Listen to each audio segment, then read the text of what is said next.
pense que M. le Président de la Commission des lois se doit déjà d'exercer ce droit, mon cher ami.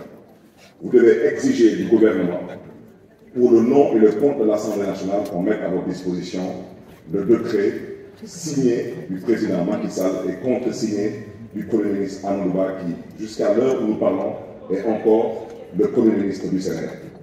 Et je pense que sur cette base, nous pourrons avancer avec les débats. Parce que, mon cher collègue, si vous regardez votre texte, l'article 2 de votre proposition de loi déroge à l'interdiction absolue de réviser la durée du mandat. Maintenant, comment l'Assemblée nationale va gérer la question de l'article 27 de la Constitution, qui dit clairement, que la durée du mandat du président de la République est de 5 ans.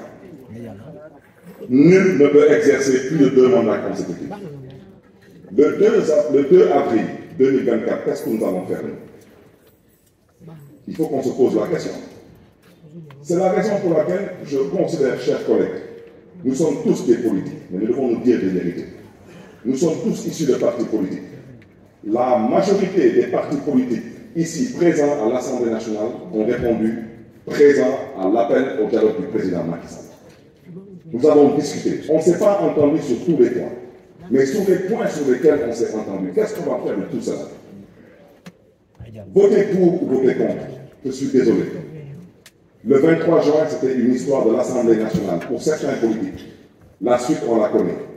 Le peuple souverain aura toujours son mot à dire. C'est la raison pour laquelle je souhaiterais d'abord, avant qu'on puisse avancer dans les débats, je souhaiterais interpeller directement M. le Président de la Commission des lois.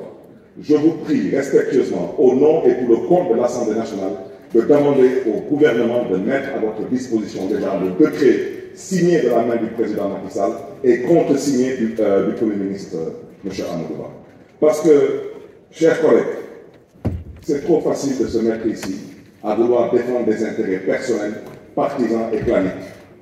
Mais n'oubliez pas une chose, si nous allons, nous, particulièrement au niveau de Taxawu Sénégal, accepter d'aller au dialogue national, c'était pour éviter au Sénégal le chaos, pour permettre au président Macky Sall de sortir par la grande porte et la porte honorable. Mais je vais vous dire une chose, si on laisse la majorité mécanique jouer son rôle, que personne ne dise qu'il n'a pas été averti. Les populations ne l'accepteront pas. C'est ça la triste réalité. Nous devons faire preuve de tenue, de retenue et de sagesse. Et c'est la raison pour laquelle je terminerai mon propos en dénonçant l'hypocrisie de la CEDEAO, mais surtout la fumisterie de l'Union africaine. Parce que ce qui se passe aujourd'hui au Sénégal devrait être dénoncé. Le protocole de la CEDEAO est violé. Le protocole est très clair. Il dit que nul ne peut changer les règles du jeu 6 mois avant le jour du scrutin. Alors pourquoi le nudisme de la CEDEAO? Pourquoi le nudisme de l'Union africaine? Et pendant ce temps, on reproche à certains présidents africains, dont le président du Mali, du Niger, du Burkina, de se retirer de la CEDEAO. Donc je terminerai mon propos par lancer un appel à M. le Président Macky Sall. Je vous prie de bien vouloir faire preuve de tenue et de retenue. Le Sénégal en vaut la peine. Et vous méritez mieux que cela. Je vous remercie.